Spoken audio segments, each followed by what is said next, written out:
Sunday ரொம்ப ஸ்லோவாக move ஆச்சு. ஏன்னா எனக்கு கொஞ்சம் முடியல. அதனால இன்றைக்கி லஞ்சும் ரொம்ப சிம்பிளாக பண்ணலான் இருக்கேன். பட் சிம்பிளாக பண்ணாலும் நம்மளோட ஹெல்த்தை க்யூர் பண்ணுற அளவுக்கு ஒன்று பண்ணலான் தான். அதான் மிளகு ரசம் தான்.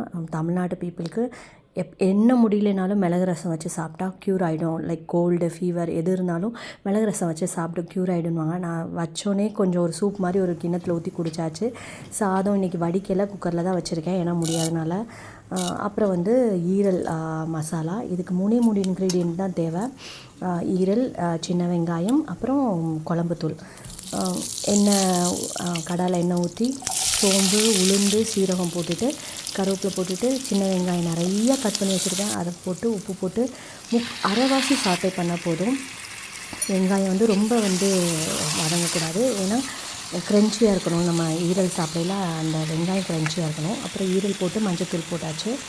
போட்டுட்டு குழம்பு மிளகா உங்கள் காரத்துக்கு ஏற்ற மாதிரி போட்டுட்டு அதை கிண்டி மூடி வச்சிட்டிங்கன்னா கொஞ்சம் நேரத்தில் அதுவே தண்ணி விட்டுரும். நம்ம தண்ணி தொளிக்க தேவையில்ல, அதுவே தண்ணி விட்டுரும்.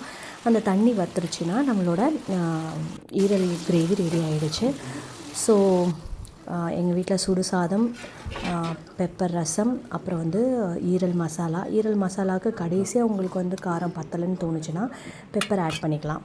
நிறைய பேர் வீட்டில், ஏன் எங்கள் வீட்லேயும் கூட வெரைட்டி ரைஸ் எது வச்சாலும் கடைசியாக சாதம் ரசம் வேணும்.